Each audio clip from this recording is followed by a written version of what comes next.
संतों को महात्माओं को बुलाते थे और सत्संग का कार्यक्रम करवाते थे। लेकिन इसी वर्ष फागुन में लगभग उनका देहांत हुआ। उस समय में भी बिकाऊ जी के सभी लड़कों की तरफ से कार्यक्रम हुआ था। मैं भी आया था और भी लोग आए थे।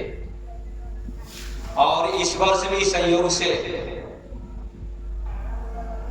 आने का मौका मिला। मैं 3 वर्षों के बाद बाबा के मठ पर आया था और अपनी सेवा मैंने दी थी। आज बिकाऊ जी के नाम पर प्रतिवर्ष जो सत्संग का कार्यक्रम होता है, उसी भांति उनके लड़के की तरफ से राम विनय जी ने फोन किया इनको, और बरसात तो हो गई काफी, प्रोग्राम कैंसिल हो चुका था कि नहीं होगा। हम भी जाने वाले थे, कल ही जाने वाले थे। सुरेश जी से मैंने कहा यही कि जो सुरेश जी हैं वे ही हमको लाए थे अपनी गाड़ी से सीतामढ़ी से। तो मैंने फोन किया, साहब जी से करवाया कि हमको सीतामढ़ी पहुंचा दीजिए क्योंकि अब कार्यक्रम होगा नहीं बिकाऊ जी के यहाँ। तो इन्होंने कहा आज भर रुक जाइए, कुछ काम है, कल हम आपको पहुंचा देंगे। हमने कहा ठीक है। तो कल रुक गए और संयोग से आज साहब जी ने, अद्वैत साहब ने फोन किया शायद सुबह ही। तो राम विनय जी ने कहा गुरु जी हम आ चुके हैं और पिताजी के नाम पर जो सत्संग होता था वह होगा, आप लोग आइए दर्शन दीजिए और कार्यक्रम होगा उनके नाम पर। तो हम लोग उपस्थित होकर यहाँ कार्यक्रम कर रहे हैं। होनी होए सो होए, जो होने वाला रहता है वो होकर रहता है। सत्संग होना था तो हो रहा है। बिकाऊ जी की श्रद्धा बहुत अच्छी थी, भाव बहुत अच्छा था और उनकी मृत्यु भी बहुत अच्छी हुई, बहुत अच्छी मृत्यु हुई। कोई कष्ट नहीं हुआ, तकलीफ नहीं हुई और सहज रूप से उनका शरीर छूट गया। ऐसी मृत्यु बहुत अच्छी होती है। तो बिकाऊ जी धन्यवाद के पात्र थे और उनके नाम पर उनके पुत्र ऐसी आस्था रखते हैं संतों के प्रति, महात्माओं के प्रति, साधु संतों के प्रति, कि उनके मार्ग पर इनके लड़के भी चल रहे हैं। ऐसे लड़के दुनिया में बहुत कम होते हैं जो अपने पिता की भूमिका को बाद में भी निभाते चले, निभाए। ऐसे पुत्र को धन्यवाद है। वे ही पुत्र माता पिता को तारने का, कल्याण करने का काम करते हैं। वे ऐसे पुत्र धन्यवाद के पात्र होते हैं, क्योंकि लिखा है कुलम पवित्रम जननी कृतार्था वसुंधरा पुण्यवती चतेना। ऐसा पुत्र अपने माता पिता को तार देता है। कुलम पवित्रम, जिसका पुत्र अच्छा होता है, समझदार होता है, श्रद्धावान होता है, भावुक होता है, निष्ठावान होता है, अध्यात्म के प्रति, संत के प्रति, धर्म के प्रति, ऐसे पुत्र से क्या लाभ होता है माता पिता को? ये श्लोक कहता है कि कुलम पवित्रम, कुल पवित्र हो जाता है। जननी के तार्था, और जिस माँ ने जन्म दिया उस माँ की कोख भी पवित्र हो जाती है, वह भी कृतार्थ हो जाती है।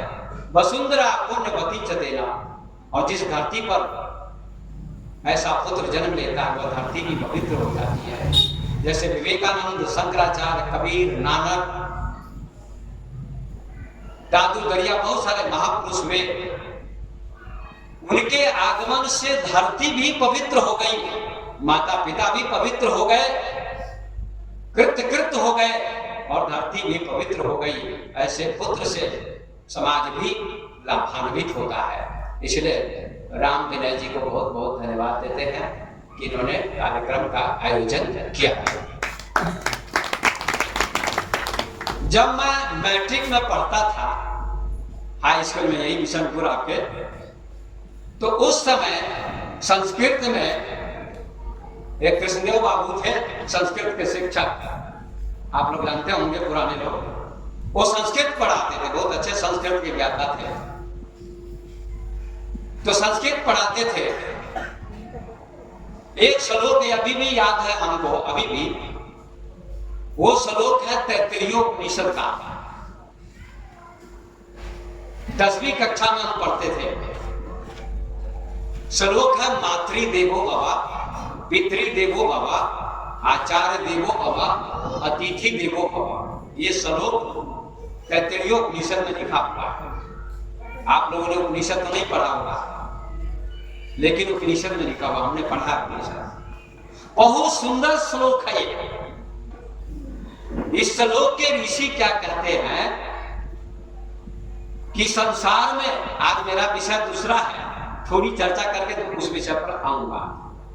आज का मेरा विषय है, यही मैं सोच के आया था कि साधु संत किसे कहते हैं। इसके बारे में बहुत भ्रम है, तो 10-15 मिनट इसकी चर्चा करके मैं उधर की ओर थोड़ा चलूंगा,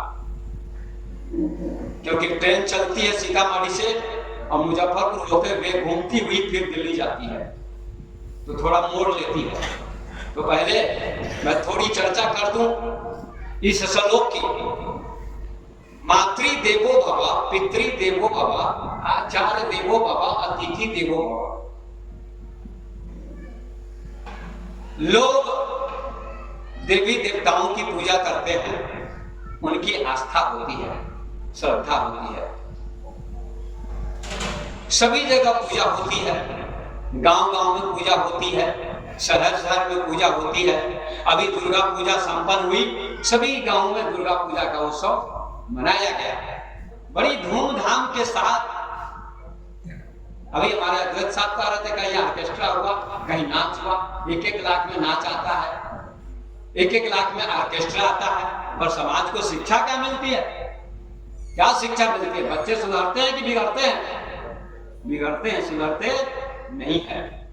पर उतने पैसे लगाकर यदि 7 दिन का सत्संग, प्रवचन, भागवत कथा का आयोजन कर लिया जाए तो आपके बच्चे अच्छे होंगे, संस्कारी होंगे और समाज का सुधार होगा। इसलिए धार्मिक कार्यक्रम करवाना चाहिए। पर आजकल के पढ़े लिखे बच्चे भी इस बात को समझना नहीं चाहते हैं। उनको मनोरंजन चाहिए, मनोरंजन, मनोभंजन नहीं।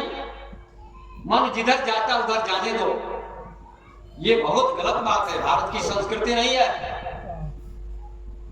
संविधान में एक अधिकार है, शिक्षा और संस्कृति का अधिकार। सांस्कृतिक कार्यक्रम होना चाहिए, धार्मिक कार्यक्रम होना चाहिए, आध्यात्मिक कार्यक्रम होना चाहिए, जिससे आपकी बेटी सुधरे, आपका बेटा सुधरे, आपकी पत्नी सुधरे, आपके घर के लोगों पर अच्छा संस्कार पड़े। ऐसा कार्यक्रम हमारे समाज में होना चाहिए। हम कई बार राम श्रेष्ठ जी से बातचीत करते हैं और हमने कहा कि हमको बुलाइए, एक बार 2 दिन 4 दिन का प्रोग्राम करवाइए। कहा साहब लोग साथ ही नहीं देते हैं। पर नाच जब होगा, ऑर्केस्ट्रा होगा तो उसमें सभी साथ देंगे। ये कितना गलत काम है। पर सत्संग में, प्रवचन में, कथा में लोग ज्यादा साथ नहीं देते हैं। चंदा भी लोग कम देते हैं। और ऑर्केस्ट्रा में देखिए ना, नए युवक लोग जेब से 500 रुपए के निकाल के दे देते हैं।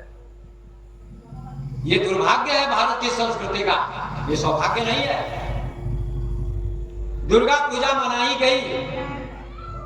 दुर्गा पूजा के 5वें अध्याय में दुर्गा जी की स्तुति की है देवताओं ने।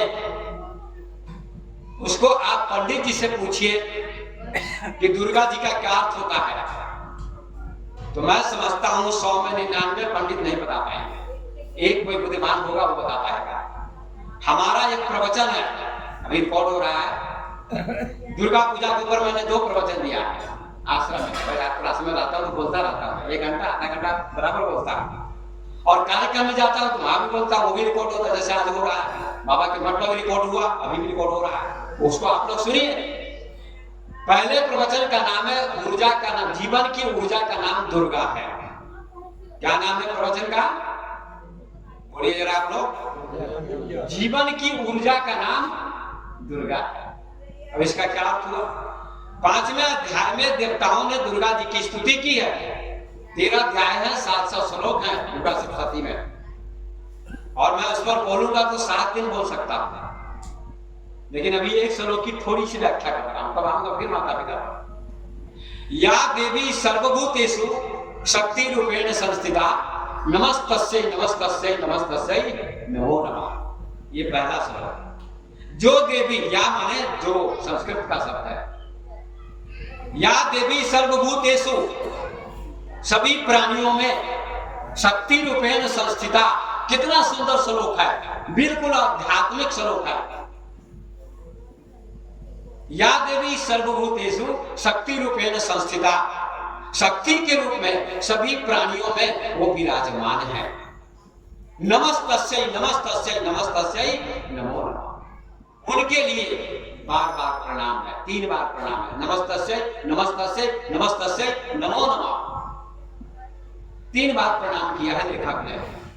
जो सबके अंदर, सभी प्राणियों के अंदर, आदमी के अंदर, पशु के अंदर, पक्षी के अंदर, कुत्ते के अंदर, भैंस के अंदर, सभी प्राणियों के अंदर शक्ति रूप से विराजमान है, बैठी हुई है। उस देवी को मैं बार बार प्रणाम करता हूं। अब सोचिए शक्ति क्या है? हम आप सभी के अंदर शक्ति है। कैसे? शक्ति माने ऊर्जा, एनर्जी। शक्ति माने ऊर्जा, एनर्जी, उसको शक्ति बोलते हैं। आंख में देखने की शक्ति है या नहीं है? कान में सुनने की शक्ति है या नहीं है? हाथ में काम करने की शक्ति है या नहीं है? पैर में चलने की शक्ति है या नहीं? नाक में सूंघने की शक्ति है या नहीं? मुंह में बोलने की शक्ति है या नहीं? शरीर में चलने की शक्ति है या नहीं? आप काम करते हैं, शक्ति से काम करते हैं। आप कोई भी काम करते हैं, जब तक शक्ति नहीं होगी तो काम नहीं करेंगे। इसी शक्ति का नाम क्या है? दुर्गा है। दुर्गा कोई स्त्री का नाम नहीं है। दुर्गा सप्तशती में प्रतीक चुना है।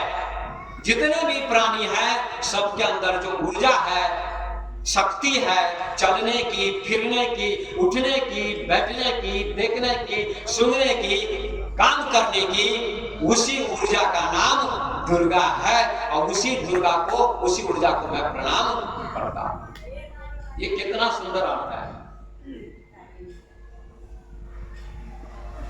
सभी के अंदर वो विराजमान है। और दूसरा श्लोक है, या देवी सर्वभूतेषु मातृ रूपेण संस्थिता नमस्तस्यै नमस्तस्यै नमस्तस्यै नमो नमः। सुनिएगा ध्यान से।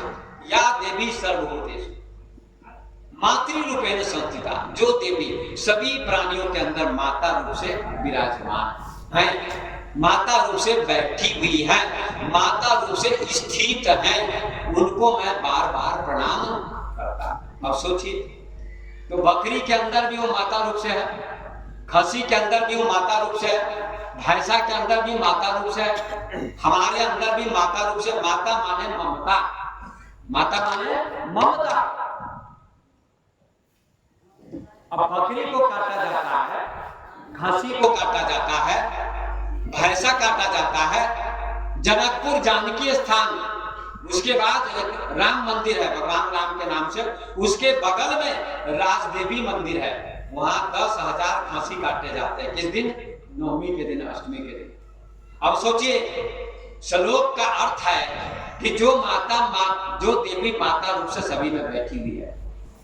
माता माने दुर्गा सभी में माता रूप से बैठी हुई है। माता का रूप भी दुर्गा है। आपके अंदर जो ममता है वही दुर्गा है। तो खसी के अंदर, बकरी के अंदर, सबके अंदर वो माता रूप से बैठी हुई है। और माता बकरी को काटना, खसी को काटना, भैंसा को काटना, कलकत्ता में भैंसा भी काटा जाता है दुर्गा जी के नाम से। अब ये धर्म है कि अधर्म है? ये धर्म है कि अधर्म है? आप ही लोग बोलिए। अधर्म है। यदि बकरा काटा जाता है, खसी काटा जाता है, बकरी काटी जाती है, भैंसा काटा जाता है, तो भैंसा नहीं काटा जा रहा है, बकरी नहीं काटी जा रही है, खसी नहीं काटा जा रहा है, माता को ही काटा जा रहा है, क्योंकि माता रूप में वो सभी के अंदर विराजमान है। तो ये कितना गलत काम है। काटना चाहिए, नहीं काटना चाहिए।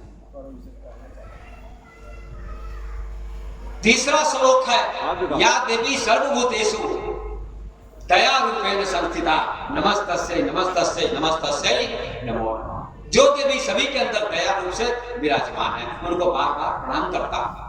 अब दया है, जब दया करिएगा तो हत्या कैसे करिएगा?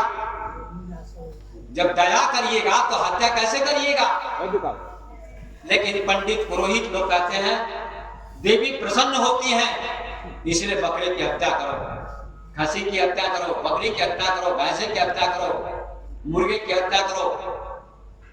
ये तो दया नहीं हुई, इसका नाम धर्म नहीं है। ये श्लोक कहता है सभी प्राणियों में दया का भाव करो, सभी प्राणियों को दया की दृष्टि से देखो। जैसा तुम्हारा शरीर प्रिय है, तुम्हारी अंगुली प्रिय है, तुम्हारी आंख प्रिय है, तुम्हारा शरीर प्रिय है, ऐसे ही सबका शरीर प्रिय है। किसी की हत्या नहीं करनी चाहिए। सबको प्रेम और दया की दृष्टि से देखने का नाम ही धर्म है, दूसरा कोई भी धर्म नहीं है। ये हमारे इस श्लोक का अर्थ है। और कबीर साहब ने क्या कहा? जहां दया तहां धर्म है, जहां लोभ तहां पाप, और जहां क्रोध तहां काल है, जहां क्षमा तहां आप। जहां दया तहां धर्म है, जहां दया है वहां धर्म है। दया का नाम ही धर्म है। आप अपने बच्चों के प्रति दया करते हैं, आप अपनी पत्नी के प्रति, बेटे के प्रति, मां के प्रति, शरीर के प्रति, इसी का नाम तो धर्म है। धर्म न मंदिर में है, न मस्जिद में है, न गुरुद्वारे में है, धर्म आपके दिल में है। यदि दया आपके दिल में है तो सब जगह आपको परमात्मा का दर्शन होगा।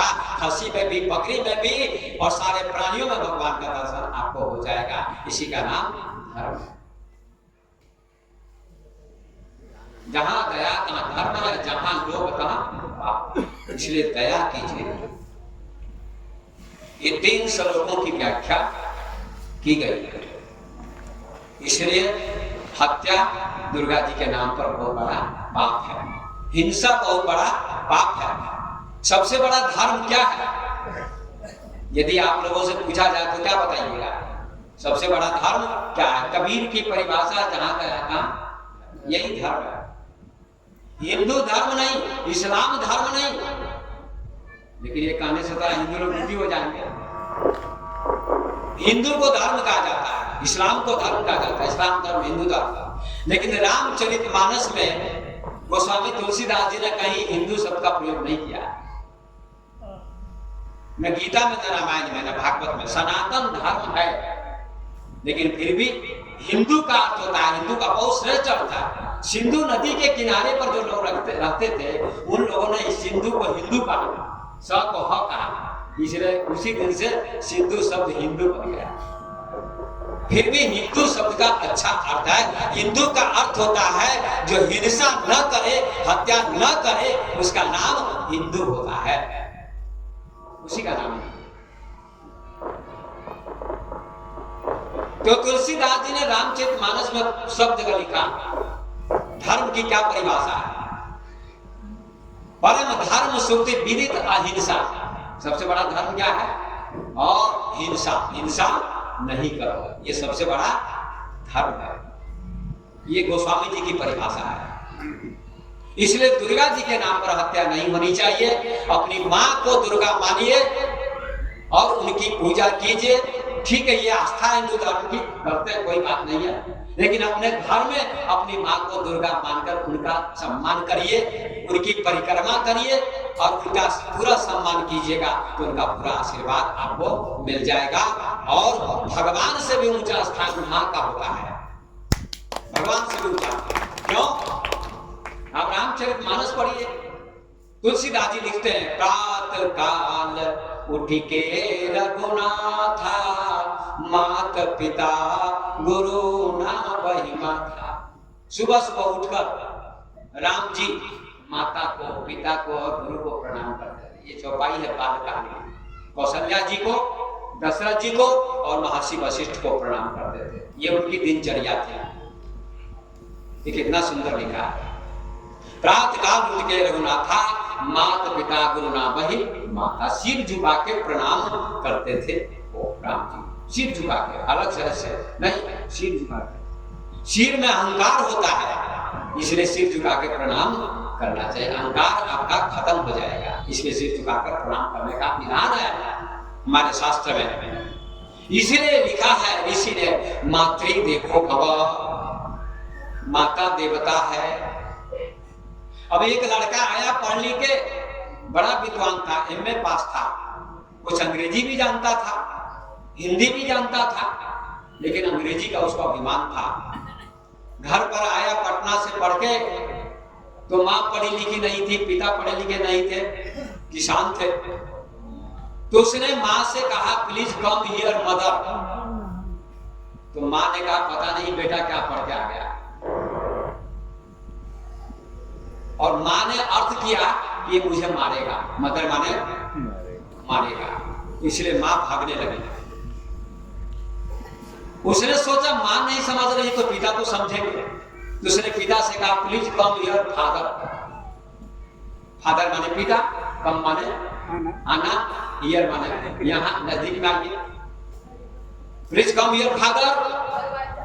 अब तो फादर से डैडी और डैडी से डैड संक्षिप्त हो गया। उसने कहा प्लीज कम हियर फादर। पिताजी भी पढ़े लिखे नहीं थे, उन्होंने कहा ये पागल हो गया, सनक गया है। जैसे लकड़ी को कुल्हाड़ी फाड़ती है, फादर माने फाड़ना, पिता ने अर्थ किया ये मुझे भी फाड़ देगा, ये मुझे भी फाड़ देगा।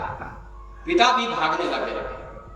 अब ऐसी विद्या, ऐसी अंग्रेजी जो पढ़े लिखे नहीं, उनके सामने नहीं बोलनी चाहिए। हिंदी में बोलो या देहाती में बोलो। तो माता प्रथम देवता, मातृदेवो भव, माता प्रथम देवता है। बहुत ऊंचा स्थान माँ का है। मैं पढ़ लिख के अब प्रवचन करता हूं। जब मेरे माता पिता थे तो माँ जीवित थी, तो माँ को मैं प्रणाम करने जाता था, पिता को भी प्रणाम करने जाता था। तो क्या कहते थे माता पिता हमारे, क्या प्रणाम मत कीजिए, आप साहब हो गए, संत हो गया, ऐसा कहते थे, प्रणाम मत कीजिए। हमने कहा दुनिया के लिए मैं संत हूँ, गुरु हूँ, पर आपके लिए मैं बेटा हूँ, मेरे सिर पर हाथ रखकर आशीर्वाद दीजिए। वो आशीर्वाद रखते थे और कहते थे तुम्हारा नाम अमर हो जाए, हजारों लोग तुमको गुरु के रूप में स्वीकार करें, ऐसा आशीर्वाद हम तुमको देते हैं। उनका आशीर्वाद बड़ी हो रहा। और विजय बाबा की भी मैंने सेवा की है 2 साल, उनका भी आशीर्वाद है। और भी संतों का मैंने सम्मान किया, उनसे पढ़ा है। ओशो रजनीश से मैंने सबसे ज्यादा शिक्षा प्राप्त की है, इसलिए अंतिम गुरु उन्हीं को मैं मानता हूं, उनसे पूर्ण संतुष्टि मिली है। तो आइए चलते हैं। मातृदेवो भव, माता को देवता मानो। देवता का क्या अर्थ होता है? देवता का बहुत सुंदर अर्थ है। कुछ कबीरपंथी लोग कहते हैं, अब कहेगा आप कबीरपंथी नहीं है। नहीं, मैं कबीरपंथी नहीं हूं, बिल्कुल नहीं हूं। कबीर को सीमा में मत बांधो, बुद्ध को सीमा में मत बांधो, पंथ की सीमा में। स्वामी रामतीर्थ ने कहा था I am of all boundless universe, मैं सीमा रहित ब्रह्म हूं। आकाश की कोई सीमा नहीं है, सूर्य की कोई सीमा नहीं है, हवा की कोई सीमा नहीं है। सूरज सभी देश का है, हवा सभी देश की है, आकाश सभी देश का है। इसी प्रकार से संत महात्मा कबीर, बुद्ध, नानक, राम, कृष्ण सभी के हैं, एक के नहीं है। इसलिए सीमा से ऊपर उठने का प्रयास कीजिए, यही मैं कहना चाहता हूं। सीमा मत मानिए। लेकिन कुछ लोग इस शब्द को सुनकर दुखी हो जाते हैं। क्या मैंने गलत कहा? सीमा में मत मानिए किसी महापुरुष को। मातृदेवो भव, पितृदेवो भव, पिता को देवता मानो। देवता का अर्थ क्या होता है? सूर्य भी देवता है, सूरज भी देवता है, प्राकृतिक देवता। अगर सूर्य नहीं उगेगा तो क्या पेड़ पौधे उगेंगे, फसल होगी? नहीं। अभी पानी वर्षा है, वर्षा हुई इतनी, पानी नहीं हो रहा था, अकाल पड़ा था, पाइप सूख गए थे और अति वृष्टि हो गई है, तो कुछ लोग कहते इतनी वर्षा नहीं होनी चाहिए, और नहीं होती थी तब भी कहते भगवान बेईमान है, भगवान खराब है, इंद्रदेव खराब है। और जब वर्षा हो गई तब भी लोग दोष देते। आदमी से बचना मुश्किल है, ये तो प्रकृति का काम है। वर्षा हो गई अच्छी बात है। तो देवता का अर्थ जो देता है उसका नाम क्या है? देवता। सूरज प्रकाश देता है, चंद्रमा चांदनी देता है, हवा हमको मिलती है, नदी पानी देती है, पेड़ पौधे फल देते हैं। क्या ये देवता नहीं है? हम लोग जुड़े हुए हैं, लेकिन प्राकृतिक देवता है, इनसे आत्मज्ञान नहीं मिलेगा और शरीर का पोषण होगा, सृष्टि का काम चलेगा, इसलिए ये भी देवता है। लेकिन माता प्रथम देवता है, जिन्होंने शरीर दिया, पिता ने शरीर दिया, ये दूसरे देवता है। और तीसरे देवता गुरु है। गुरु से ज्ञान मिलता है, चाहे शिक्षक से शिक्षा मिलती बच्चों को, ऐसे आध्यात्मिक गुरु से आत्मज्ञान मिलता है। बुद्ध से, महावीर से, कबीर से, नानक से, सभी महापुरुषों से शिक्षा मिली। आज भी जो महापुरुष है उनसे शिक्षा मिलती है।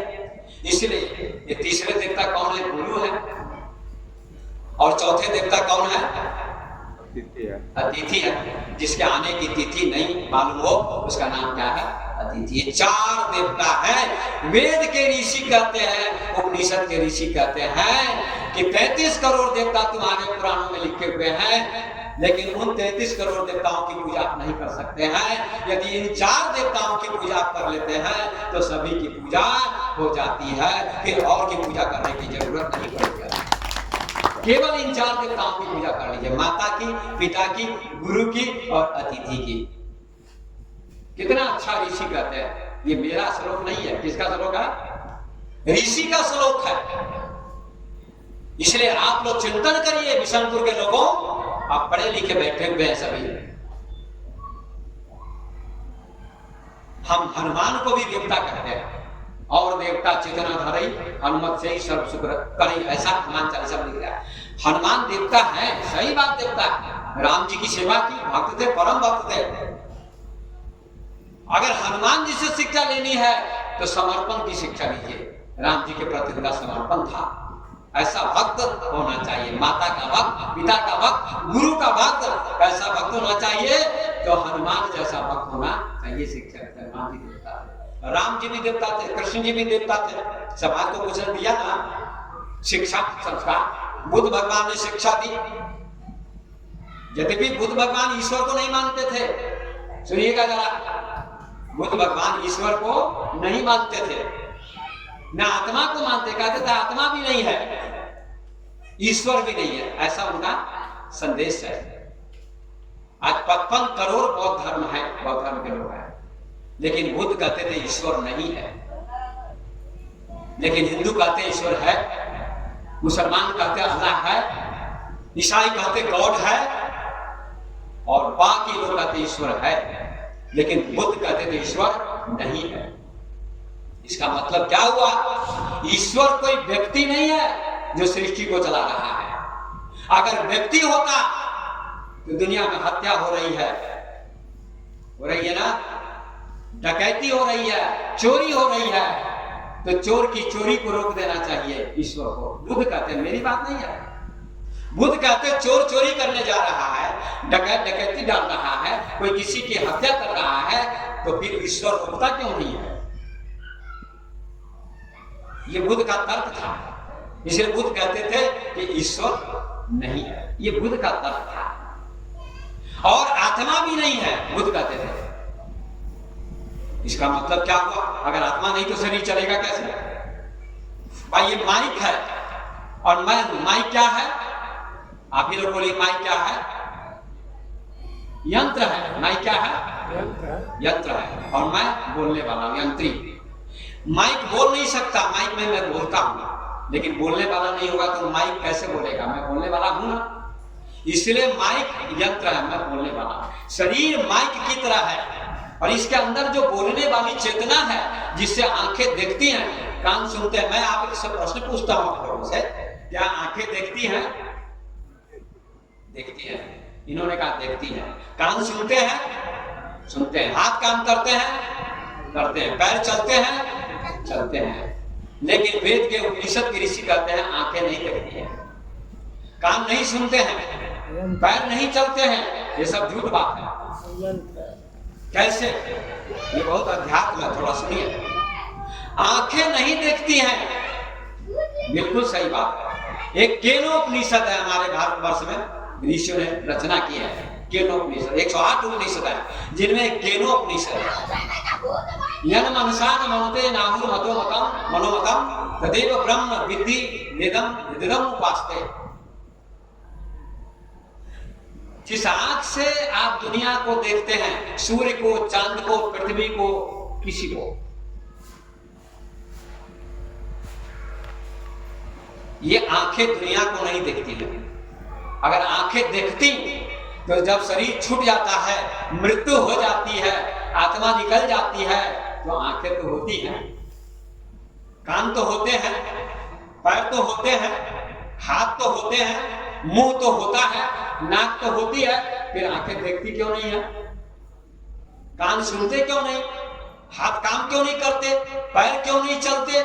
क्योंकि जिसकी सत्ता से आंखें देखती थी, जिसकी सत्ता से कान सुनते थे, जिसकी सत्ता से हाथ काम करते थे, जिसकी सत्ता से पैर चलते थे, वह सत्ता निकल गई तो शरीर मुर्दा हो गया। इसलिए आंखें नहीं देखती हैं, आंखें आत्मा की सत्ता से देखती हैं।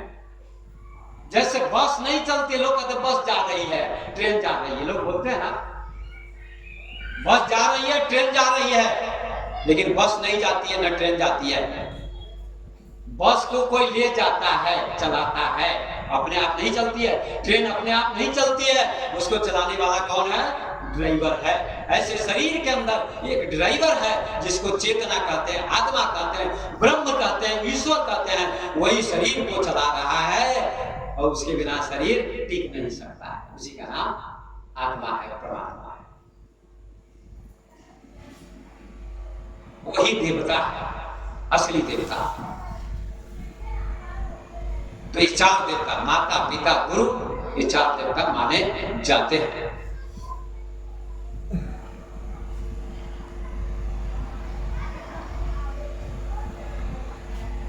अब थोड़ी चर्चा मैं करना चाहता हूं कि साधु संत किसे कहते हैं। आज का मेरा मुख्य विषय यही था, साधु संत किसे कहते हैं। ये बहुत ही सोचने का विषय है। हम लोग साधु संत किसे कहते हैं? जो घर का त्याग कर देते हैं, जो मठ में रहते हैं, जो लगौटी पहनते हैं, स्त्री का त्याग कर देते हैं, ऐसे व्यक्ति का नाम साधु होता है। ये आम मान्यता है, सामाजिक मान्यता है। लेकिन ये साधु संत का अर्थ नहीं होता। साधु और संत दो शब्द है। साधु, साधु शब्द बहुत सुंदर शब्द है। साधु का अर्थ ये नहीं होता है जिसने घर का त्याग कर दिया, शरीर को, जिसने पत्नी का त्याग कर दिया, जिसने परिवार का त्याग कर दिया, ऐसे व्यक्ति का नाम साधु नहीं होता है। तो फिर किसका नाम साधु है? साधु शब्द होता है संस्कृत में अच्छा, कहते साधु। कभी कभी लोग कहते साधुवाद, साधुवाद। साधुवाद माने ये अच्छा आदमी, साधुवाद, अच्छा काम किया, इसलिए क्या कहते हैं लोग? साधुवाद, साधुवाद, साधुवाद। साधु शब्द होता है अच्छे शब्द में। अच्छे व्यक्ति का नाम साधु है, जो चोरी नहीं करता, डकैती नहीं करता, शराब नहीं पीता, मांस नहीं खाता, हत्या नहीं करता, व्यभिचार नहीं करता, और घर में भी बैठकर यदि वो साधना करता है, ध्यान करता है, ऐसे व्यक्ति का नाम साधु है। चाहे वो वस्त्र साधु का पहने या नहीं पहने, उस व्यक्ति का नाम साधु होगा। जैसे महात्मा गांधी, आप महात्मा गांधी को क्या कहते हैं? महात्मा गांधी को क्या कहते हैं? महात्मा गांधी, पहला शब्द है महात्मा, तब गांधी। बोलते हैं कि नहीं बोलते? ऐसा कहते कि नहीं कहते? महात्मा तब गांधी। बोलिए सदगुरुदेव की जय। सभी लोग जोर से बोले सदगुरुदेव की जय। महात्मा कब गांधी राष्ट्रपिता कहे जाते हैं? गांधी लोग आप गांधी को चरित्रवान कहते हैं कि चरित्रहीन कहते हैं? चरित्रवान कहते हैं। लेकिन अगर असली कथा सुनिएगा तो गांधी जी को आप गाली दीजिएगा, कहेगा गांधी जी चरित्रवान नहीं है। Wealth is lost, nothing is lost, health is lost, something is lost, but character is lost, all thing is lost. ऐसा लिखा है ना। धन चला गया तो कुछ नहीं गया, स्वास्थ्य चला गया तो कुछ गया, और चरित्र चला गया तो सब कुछ चला गया। ऐसी कहावत है अंग्रेजी में। लेकिन ओशो कहते हैं चरित्रवान व्यक्ति पाखंडी होता है। आप इसको सुन करके लोग कुछ इधर उधर होंगे, मन विचलित होगा। चरित्र प्लास्टिक का फूल है, बढ़िया कपड़ा पहने हुआ है, चंदन लगाए हुआ है और गलत काम करता है। इसलिए कबीर साहब ने भी कहा मन न रंगाए रंगाए जो भी कपड़ा, और दाढ़ी बढ़ा के हो गए बकरा। ये क्यों कहा है? कटाक्ष किया साधु संतों का। तब आप लोग कहिएगा आपने क्यों दाढ़ी बढ़ाई है? हमने भी लंबी लंबी दाढ़ी बढ़ा ली है, अद्वैत साहब की भी दाढ़ी है।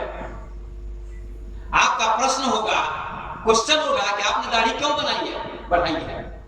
ये हमारी मर्जी है, लेकिन हम इसके अनुसार चलते हैं, इसके अनुसार चलते हैं। मन न रंगाए रंगाए जोगी कपड़ा, कबीर कहते हैं मन को रंगाओ, कपड़े को मत रंगाओ। चाहे सफेद कपड़ा पहनो, चाहे दैनिक वस्त्र पहनो, चाहे कोई कपड़ा पहनो, तुम्हारा विचार अच्छा होना चाहिए। मन न रंगाए रंगाए जोगी कपड़ा, कपड़े को लोग रंगा लेते हैं, मन को रंगाते नहीं है। किसमें? भक्ति के रंग में, सत्संग के रंग में, ध्यान के रंग में मन को रंगो। उसको साधु कहते हैं, उसको साधु कहते हैं। हम महात्मा गांधी को साधु महात्मा गांधी कहते हैं। महात्मा बहुत सुंदर शब्द उच्चारण करते रहे, महात्मा गांधी। लेकिन आप जानते हैं कि महात्मा गांधी क्या काम करते थे? अगर समाज की दृष्टि से देखा जाए तो महात्मा गांधी चरित्रहीन थे, चरित्रवान नहीं थे। लेकिन मेरी दृष्टि से और ओशो की दृष्टि से सही थे, पर समाज की दृष्टि से वो गलत थे। महात्मा गांधी संपूर्ण गांधी वाङ्मय एक पुस्तक है, इतनी मोटी, संपूर्ण गांधी वाङ्मय। उसमें एक यूट्यूब पर एक व्यक्ति आता है प्रखर, उस व्यक्ति ने यूट्यूब पर डाला है महात्मा गांधी के चरित्र को, महात्मा गांधी के ब्रह्मचर्य का प्रयोग। महात्मा गांधी ब्रह्मचर्य का प्रयोग करते थे। अपनी पत्नी भी थी कस्तूरबा। कस्तूरबा का क्या अर्थ होता है? ये गुजराती भाषा है। महात्मा गांधी 1930 में लंका गए। उनके संयोजक ने उनसे पहले भाषण दिया और कहा सौभाग्य से महात्मा गांधी की माता जी आई हुई हैं, ऐसा संयोजक ने कहा। महात्मा गांधी जब मंच पर गए तो उन्होंने कहा, इन्होंने सही कहा।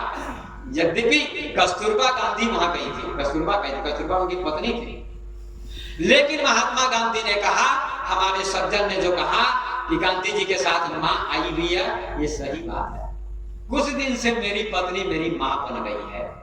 अपनी पत्नी को मैं मां कहता हूं। बा माने मां, ये गुजराती भाषा है। इसका प्रयोग करते थे कि पत्नी मां कैसे दिखाई पड़े, इसका प्रयोग करते थे। और ऐसा लिखा है संपूर्ण गांधी वाङ्मय में। 4 बच्चे पैदा किए, उसके बाद गांधी जी एक प्रयोग करते थे। सुनकर आपको बहुत दुख होगा, गांधी जी के प्रति आक्रोश होगा, क्रोध आएगा आपको कि गांधी बहुत भ्रष्ट व्यक्ति था। लेकिन गांधी जी की दृष्टि में सही था, ओशो की दृष्टि में सही था उनका चरित्र, और मैं भी सही मानता हूं। लेकिन मुझे भी आप गलत कह सकते हैं। एक शब्द में बता देता हूं 2 मिनट में। गांधी जी 77 वर्ष की उम्र में, यूट्यूब पर आप देख लीजिएगा, गांधी जी के ब्रह्मचर्य का प्रयोग। गांधी जी 77 वर्ष की उम्र में अपनी वासना का प्रयोग करते थे कि वासना उठती है कि नहीं उठती है स्त्री के प्रति, तो नग्न होकर किसी युवती को लेटाकर वो लेटते थे साथ में, ऐसा लिखा है। लेकिन उसके साथ कोई गलत काम नहीं करते थे, केवल प्रयोग करते थे कि मेरी वासना जागती है कि नहीं जागती है, मैं ब्रह्मचारी सही से हो पाया कि नहीं, मेरी वासना ऊपर उठी कि नहीं, इसका प्रयोग करते थे। तो उन्होंने उसके साथ कोई शारीरिक संबंध नहीं किया, 6 महीने तक प्रयोग किया। और उस लड़की ने अंत में लिखा है, उसका नाम था मीनू बेन, उसने लिखा है कि गांधी जी मेरे साथ सोए और मेरे साथ कोई हरकत नहीं की और गांधी जी के लिए समर्पित थी। और कहीं लिखा है कि गांधी जी मेरी मां के समान है। गांधी जी इस प्रयोग में सफल हो गए, ऐसा लिखा है उसने। और सभा में भी ये बात कहते थे, गांधी जी सभा में कहते थे। ऐसा ऐसा गांधी जी ने प्रयोग किया है। इस प्रयोग को बहुत कम लोग समझते हैं।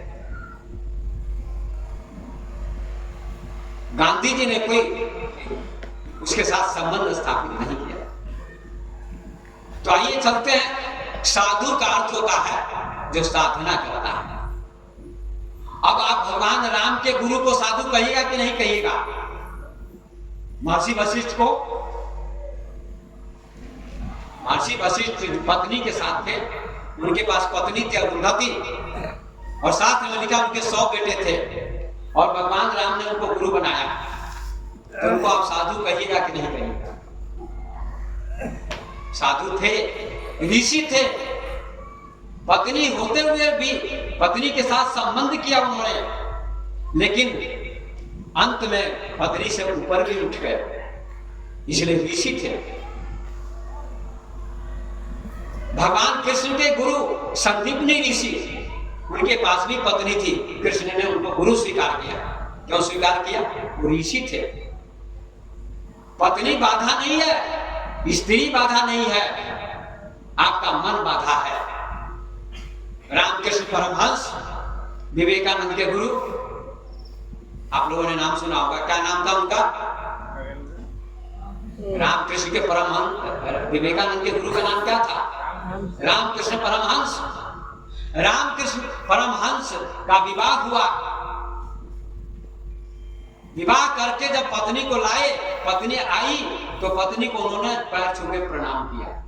काली की उपासना करते थे, दुर्गा की उपासना करते थे, पर दुर्गा की उपासना से भी उनको संतुष्टि नहीं मिली। अंत में एक ज्ञानी आते हैं और कहते हैं इस उपासना को छोड़ो, नहीं छोड़ोगे तब तक आत्मज्ञान नहीं होगा। रामकृष्ण कहते थे मैं दुर्गा को मां मानता हूं, कैसे छोड़ूंगा? कहा छोड़ना पड़ेगा, ये द्वैत है। इसका नाम क्या है? द्वैत। ये द्वैत ज्ञान है। बाबा का एक भजन है, द्वैत अद्वैत सभी पक्ष त्यागो। द्वैत को छोड़ो, दो को छोड़ो और एक को समझो। सभी में एक आत्मा है, एक ब्रह्म है। रामकृष्ण परमहंस को एक महात्मा ने, सन्यासी ने आत्मज्ञान दिया, तोतापुरी नाम था उनको। अब दुर्गा की उपासना छोड़ो, जब तक दुर्गा की उपासना करोगे तब तक तुमको मुक्ति नहीं मिलेगी। और रामकृष्ण परमहंस ने उनके कहने पर दुर्गा की उपासना छोड़ दी और वेदांत का ज्ञान प्राप्त किया। तो रामकृष्ण परमहंस के पास पत्नी थी और पत्नी को क्या कहते थे? मां। इतनी शक्ति किसके पास होगी? कौन अपनी पत्नी को मां कहेगा? कह सकता है? नहीं कह सकता है। रामकृष्ण परमहंस कहते थे स्त्री बाधा नहीं है। यही मैंने मठ पर कहा था, बीजा बाबा के मठ पर, तो हाँ हंगामा हुआ, वहां बहुत लोग नाराज हुए। अभी भी टोला पर के अधिक लोग नाराज हैं हमसे। आप लोग भी दुखी हो सकते हैं, लेकिन सही समझने का प्रयास कीजिए। जिसकी वासना मिट जाती है उसके लिए न स्त्री है न पुरुष है। रामकृष्ण परमहंस के पास वासना नहीं थी, इसलिए न उनकी दृष्टि में स्त्री थी न पुरुष था। वो सब में परमात्मा को देखते थे, ईश्वर को देखते थे। जिसको तुलसीदास ने कहा सिए राम मैं सब जग जानी, करो प्रणाम जोरी जुग, सभी में परमात्मा है, ये देखते थे। तो रामकृष्ण परमहंस परम योगी थे, परमहंस थे, ज्ञानी थे। ऐसी दृष्टि साधु की हो जाती है, साधु मार्ग में है, संत उसके आगे। अब आइए, भगवान बुद्ध का नाम आप लोगों ने सुना है। भगवान बुद्ध सन्यासी बनने से पहले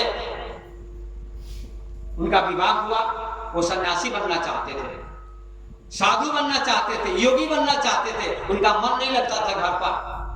तो राजा थे पहले, राजा थे, सम्राट के बेटे थे, पर उनके माता पिता ने, उनके कुल गुरु ने कहा तुमको गृहस्थी से गुजरना चाहिए, गृहस्थ जीवन से, क्योंकि 4 आश्रम होते हैं, ब्रह्मचर्य, गृहस्थ, वानप्रस्थ और संन्यास।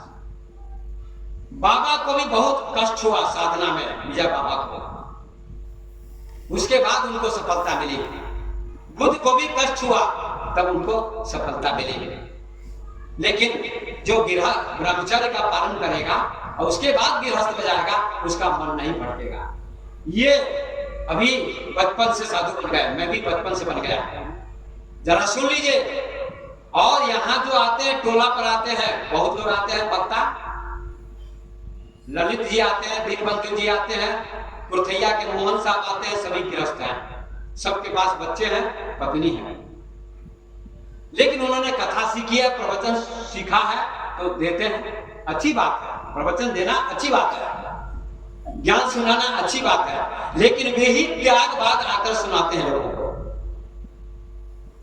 और गरुड़ पुराण की कथा करते हैं, और यहाँ खंडन मंडन करते हैं कि किसी भगवान को मत मानो, किसी देवी देवता को मानो मत मानो, ढोंग पाखंड में मत लगो, लेकिन खुद ढोंग और पाखंड में जाते हैं, गरुड़ पुराण की कथा करते हैं। मृत्यु के बाद ये गरुड़ पुराण की कथा साधु संत को करनी चाहिए?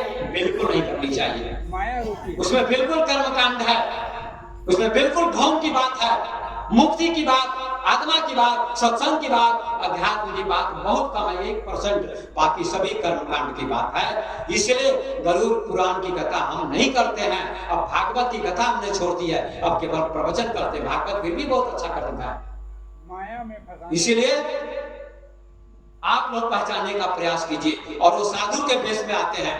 आप लोग साधु किसको कहते हैं? जिसने पत्नी का त्याग कर दिया। अब उनके पास पत्नी है, मैं खंडन नहीं कर रहा हूं, सत्य बोल रहा हूं, उनके पास पत्नी है, उनके पास बच्चे हैं, फिर भी आप उनका बहुत सम्मान करना चाहिए, मैं ये नहीं कर रहा हूं, लेकिन साधु के भेष में नहीं आना चाहिए। बिल्कुल साधु का भेष पहनने का अधिकार नहीं है। आप लोगों की परिभाषा, संतों की परिभाषा के अनुसार जो मठ में रहता है उसको साधु वेश पहनने का अधिकार है, दूसरे को नहीं। धोती कुर्ता पहनकर कथा कीजिए, इस भेष में आपको कथा करने का अधिकार नहीं है। आप अपने को साधु क्यों कहते हैं? साधु का मतलब जो स्त्री संबंध से ऊपर उठ चुका है उसको साधु लोग कहते हैं। वो तो उसी में भी अटके हुए हैं, तो साधु का वेश पहनने का अधिकार क्या है? इसलिए भगवान राम को लोग क्यों पूछते हैं, कृष्ण को लोग क्यों पूछते हैं, शिव को क्यों पूछते हैं? करोड़ों लोग शिव को पूछते हैं, पर कबीरपंथी लोग कहते हैं शिव से आगे कबीर है, शिव से भी आगे विजय बाबा है, बुद्ध से भी आगे विजय बाबा है। नहीं, बुद्ध से आगे विजय बाबा नहीं है। विजय बाबा साधक थे, 50 कोस में उनका जोड़ा नहीं था, ये भी मैं मानता, लेकिन बुद्ध उनसे बहुत आगे थे। पूरे विश्व में बुद्ध का प्रचार है, पूरे विश्व में विवेकानंद का प्रचार है, पूरे विश्व में ओशो का प्रचार है, पूरे विश्व में शंकराचार्य का प्रचार है। और कहते मठ में स्त्री नहीं आनी चाहिए। अभी योग चल रहा था विजय बाबा के मठ पर, ये अद्वैत साहब योग करा रहे थे, आए हुए हैं साथ योगाचार्य जी। एक लड़की भी जाती थी योग कराने, तो वहां के लोगों ने बहुत विरोध किया, ये लड़की नहीं आनी चाहिए, लड़की नहीं आनी चाहिए। पर स्वामी विवेकानंद बहुत बड़े ज्ञानी थे, उनके आश्रम में लड़कियां भी रहती थी, 50 लड़कियां रहती थी, विद्वान साध्वी, 50 एक नहीं 50 साध्वियां रहती थी। आप विवेकानंद को क्या कहिएगा? विवेकानंद को क्या कहिएगा? योगी थे कि नहीं? सन्यासी थे कि नहीं? ज्ञानी थे कि नहीं? थे। मैं तो मानता हूं और सारी दुनिया मानती है। अमेरिका में गए प्रवचन दें, भारत में प्रवचन दिया, सनातन धर्म का झंडा फहराया और 50 साधवियां उनके आश्रम में रहती थी। ज्ञानी की दृष्टि में न स्त्री है न पुरुष है। ये आप लोग कान खोलकर सुन लीजिए, स्त्री पुरुष दोनों से ऊपर उठ जाते हैं। ज्ञानी मन से ऊपर उठ जाते हैं। मन में स्त्री है पुरुष है। जब मन से ऊपर उठेगा तो वहां न स्त्री है न वहां पुरुष है। वहां केवल परमात्मा दिखाई पड़ेगा, ईश्वर दिखाई पड़ेगा, आत्मा का दर्शन होगा। इसलिए विवेकानंद योगी थे, बुद्ध योगी थे। बुद्ध ने विवाह किया, बच्चा पैदा किया, राहुल, और सन्यासी बनने के बाद उनके संग में स्त्रियां भी जाती हैं, स्त्रियां भी रहती हैं। ये मैं आपको कह देना चाहता हूं कि जिन लोगों के पास स्त्री थी, राम जी के पास, कृष्ण जी के पास, बुद्ध के पास, रामकृष्ण परमहंस के पास, वशिष्ठ के पास, व्यास के पास, याज्ञवल्क्य के पास, उन सारे महापुरुषों के पास स्त्रियां थी। स्त्री क्या पाप का रूप है? नहीं, स्त्री पाप नहीं है। अरे हम स्त्री से हमारा जन्म हुआ है। भगवान राम का, भगवान कृष्ण का, भगवान बुद्ध का, शंकराचार्य का, विवेकानंद का, ओशो का, विजय बाबा का, हमारा आपका सबका जन्म स्त्री से हुआ है। स्त्री आदर के पात्र है, उनको प्रणाम करना चाहिए। आपकी दृष्टि बुरी नहीं होनी चाहिए। शिव के साथ पार्वती है, लेकिन आप कबीरपंथी लोग कहते हैं शिव भटक गए, माया महाठगनी हम जानी, त्रिगुण फांस लिए कर डोले, बोले मधुरी पानी। लेकिन ओशो की व्याख्या सुनिए, ईश्वर बोले ना कबीर साहब पर, माया महाठगनी पर। गुरु गोविंद दो खड़े पुस्तक उनकी है, उसमें व्याख्या की है कबीर के पद की, कि शिव के पास जो पार्वती है, कृष्ण के पास राधा है, और विष्णु के पास लक्ष्मी है, राम के पास सीता है। फिर भी वे ज्ञानी है, ये ओशो ने कहा। फिर भी ज्ञानी है। जैसे रामकृष्ण परमहंस के पास शारदा थी, फिर भी ज्ञानी थे। वशिष्ठ के पास पत्नी थी, फिर भी ज्ञानी थे। संदीपनी के पास पत्नी थी, फिर भी ज्ञानी थे। रामकृष्ण परमहंस के पास पत्नी, फिर भी ज्ञानी थे। ज्ञानी थे, ज्ञान में कोई कमी नहीं थी। ये आपकी दृष्टि है। आप शरीर, मन और आत्मा तीन तल हैं। शरीर से ऊपर उठिए, मन से ऊपर उठिए। स्त्री पुरुष कहाँ है? यदि आपसे मैं पूछूं प्रश्न तो क्या कहिएगा? स्त्री पुरुष कहाँ है? मन में है, शरीर में नहीं है, ना आत्मा में है। स्त्री पुरुष कहाँ है? मन में है। तो मैं वहां बोला मंच पर, तो आज भी किसी व्यक्ति ने विवाद किया, उसके दिन के बाद भी विवाद किया। मैंने कहा विजय बाबा ज्ञानी थे, ध्यानी भी थे, लेकिन आप लोग ध्यान नहीं करते हैं। टोला पर के लोग ध्यान करिए। अभी अद्वैत साहब ने कहा ना ध्यान भी करो। पतंजलि जी ने कहा यम नियम आसन प्राणायाम प्रत्याहार धारणा ध्यान समाधि। क्या पतंजलि जी ज्ञानी नहीं थे? 3000 वर्ष पहले उन्होंने योग दर्शन की रचना की। प्राणायाम करिए सभी लोग, प्राणायाम कीजिए, आसन कीजिए। अभी रामदेव बाबा पूरे भारत में, पूरी दुनिया में आसन और प्राणायाम करवाते हैं, रोग मिटते हैं लोगों के। क्या आपको आसन प्राणायाम नहीं करना चाहिए? करना चाहिए। महर्षि पतंजलि जी ने कहा आसन करो, प्राणायाम करो, धारणा करो, ध्यान करो, तब तुम्हारा मन शांत होगा, अंतर्मुख होगा। बाबा को बहुत समय लगा, आप लोग नहीं जानते इस बात को, बाबा को बहुत समय लगा मुक्ति प्राप्त करने में। 50 साल लग गए। अगर वो प्राणायाम करते, योग करते और आसन करते तो बहुत जल्दी उनको 10 वर्ष में मुक्ति मिल जाती। ये मैं दावे के साथ कहता हूं, लेकिन उनका जो चिंतन था थोड़ा हाई था, जो जिसमें बहुत समय लगता है। मैं आत्मा हूं, इसमें बहुत समय लगता है, बहुत समय लगता है। इसलिए आप बाबा को समझ नहीं पाए, मैं समझता हूं। लेकिन लोगों ने कहा विवेक दास जी खंडन कर रहे हैं बाबा का, अपमान कर रहे हैं। मैं अपमान नहीं करता, उनका सम्मान करता हूँ। 5-5 घंटे ध्यान में रहते थे, समाधि में जाते थे। क्यों जाते थे? मन को शांत करने के लिए, मन को एकाग्र करने के लिए। इसलिए मैं तो किसी का भी खंडन नहीं करता हूं। मैं रामचरितमानस से भी अच्छी बात सुना देता हूं, रामचरितमानस में भी अच्छी बात है, लेकिन बहुत बात गलत भी है। तुलसीदास जी ने लिख दिया, पूज्य विप्रशील गुणहीना, शूद्र न पूज्य गुण ज्ञान प्रवीणा। ब्राह्मण कितना भी नीच हो, शराबी हो, जुआरी हो, फिर भी उसकी पूजा करनी चाहिए। क्या ये बात सत्य है? नहीं सर। आप ही लोग बोलिए, हाथ उठा कर, ये बात सत्य है? नहीं। गोस्वामी जी कहते पूज्य विप्रशील गुणहीना, ब्राह्मण आचरण से रहित हो, अच्छा स्वभाव ना हो, फिर भी उसकी पूजा करनी चाहिए। विद्वान ना हो, फिर भी उसकी पूजा करो। और शूद्र कितना भी विद्वान हो, उसकी पूजा नहीं करो। अम्बेडकर तो शूद्र थे, कितने बड़े विद्वान थे, भारत के संविधान के निर्माता। महात्मा गांधी बनिया के बेटे थे और कितने विद्वान थे, ज्ञानी थे।